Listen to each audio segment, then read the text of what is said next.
Napansin mo ba, parang ang daming news ngayon tungkol sa poverty. Oo nga may mga nakita ako about dun sa segment ng SDG, especially yung SDG 1. Actually, narinig ko na yun before, pero hindi ko pa kasi siya super naiintindihan eh.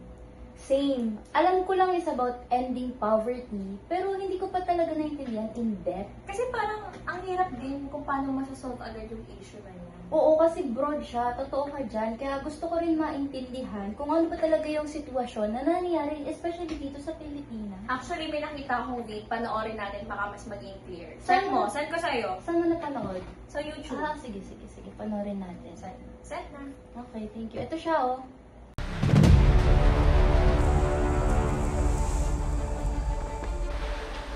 Yolanda, ang pinakamapinsalang bagyo sa kasaysayan ng bansa. Mahigit 6,000 buhay ang kinitil. Bilyon-bilyong halaga ng mga ari-arian ang winasak, habang 3 milyong pamilyang Pilipino ang iniwang walang tirahan at makakain. Nitong buwan lamang, malaking pinsala ang dinulot ng Super Typhoon Rolly at Bagyong Ulysses. Hindi pa man nakabangon mula sa hagupit ng naunang bagyo, sinundan muli ito ng isa pang trahedya.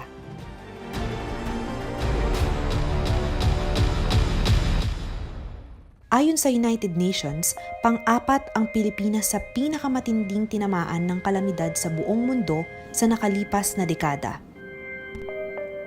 Ito raw ay dulot ng lumalalang problema ng climate change. Ang climate change ay ang pagbabago ng klima o panahon dahil sa pagtaas ng mga greenhouse gases na nagpapainit sa mundo. Kapag tumaas ang temperatura ng mundo, tumataas din ang tsansa na magkaroon ng sakuna tulad ng heatwave, baha at tagtuyot.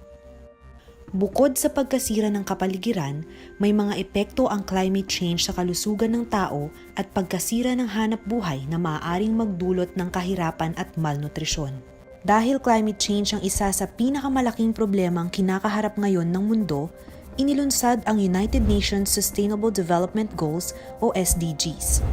Layo nitong sama-samang tugunan ng mga bansa ang problemang kaakibat sa nagbabagong klima. Pero ano ba ang ibig sabihin ng Sustainable Development Goals o SDGs at bakit mahalaga ito?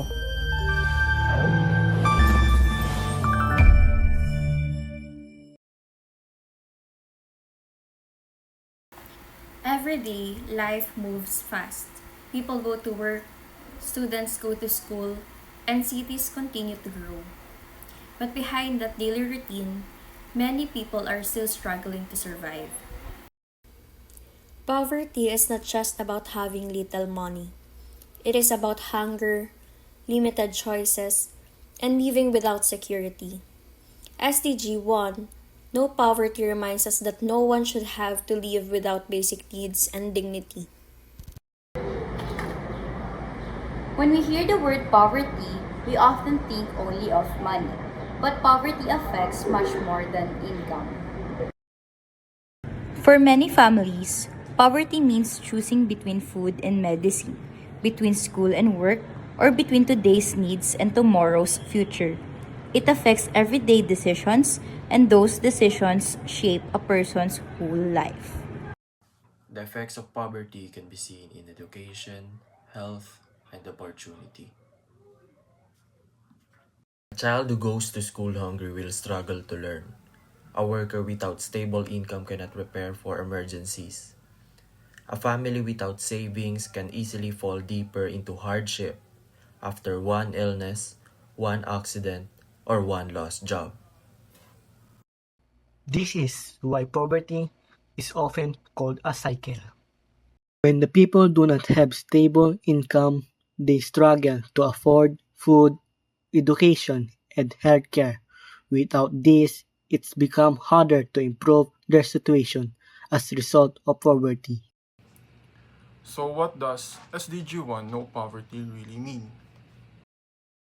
SDG 1 aims to end poverty in all its forms, everywhere.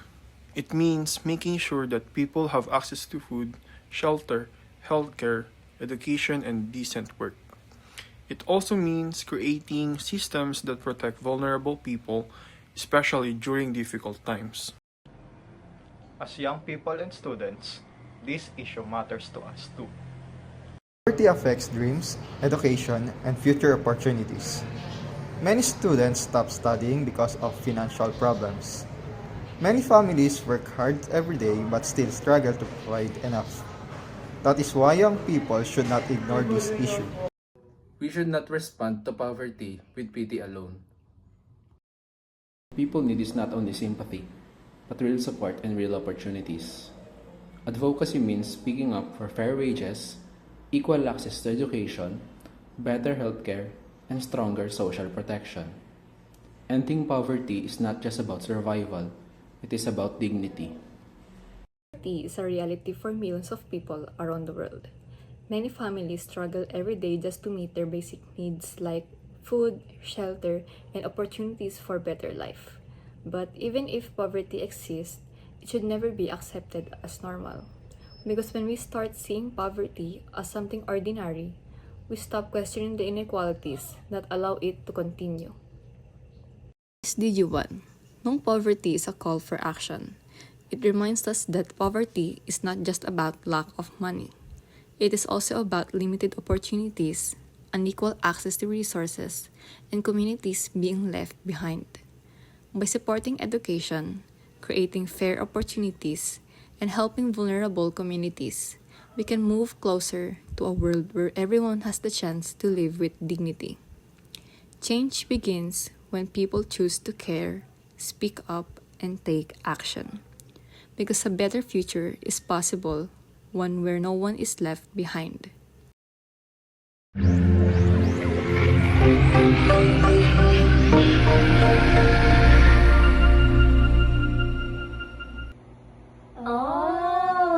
Okay, grabe. Mas naintindihan ko na ngayon kung gaano ka-complex talaga yung issue tungkol sa poverty. Oo, hindi lang pala siya tungkol sa kakulangan ng pera.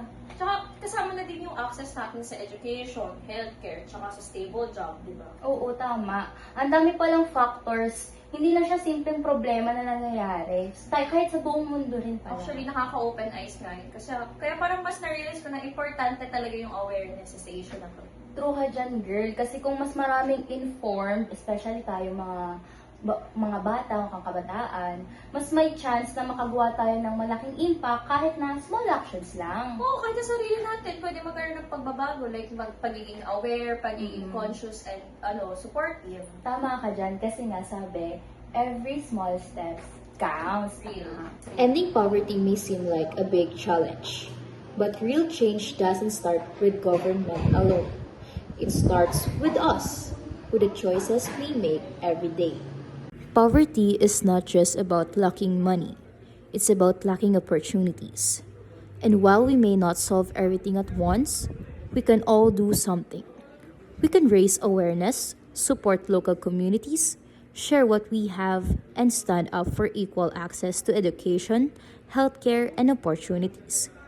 Even small actions we done together can create meaningful change. So let's not ignore the problem. Let's be part of the solution.